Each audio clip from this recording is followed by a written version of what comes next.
Nagtataka na rin ba kayo na bakit lumiliit yung viewers sa mga content nyo? Bumababa yung mga nanonood, ganyan. So, baka hindi nyo lang alam guys, nagkakaroon na kayo ng less visibility.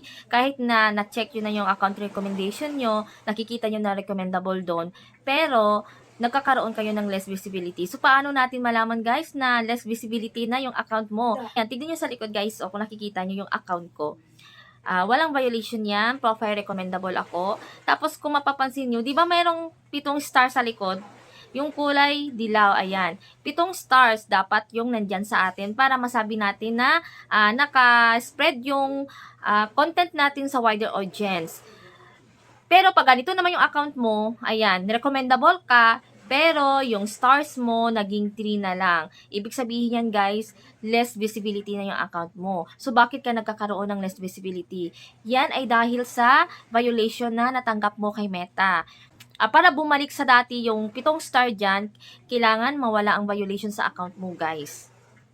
Kaya yung advice ko sa lahat ng mga content creator, every time na upload tayo ng mga content sa ating account, kailangan talaga nating i-check.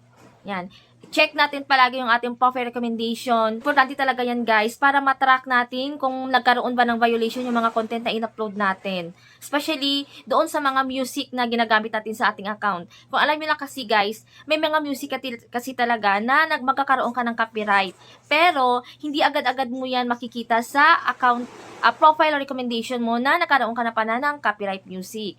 Kaya yung advice ko doon sa mga gumagamit ng music, kumuha kayo sa sounds library ni Facebook at dapat hanggang 30 seconds lang dapat yung video ng content nyo. Huwag kayong lumampas ng 1 minute kasi kahit sabihin natin kumuha tayo sa sounds library, hindi natin alam guys. Baka lagyan ng issue yan ni Meta at bigyan tayo ng copyright music. Ayan. So, yan yung talagang may papayo ko guys. May isasuggest ko sa inyo. Naglagay kayo ng music, dapat 30 seconds pababa dapat yung content ng video nyo. Tapos, check nyo palagi.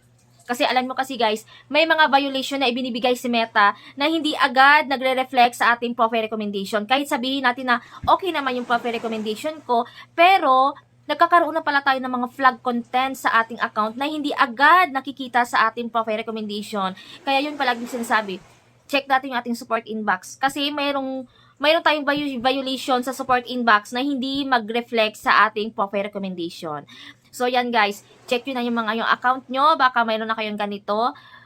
Tapos, ingat-ingat na lang tayo palagi sa ating mga ina-upload na content. Kailangan original palagi, authentic, tapos may mga high value, ayan, engageable yung ating content, saka hindi tayo magkaroon ng problema sa ating account. So, yan lamang guys. Don't forget to share this video guys and follow for more tips and tutorial.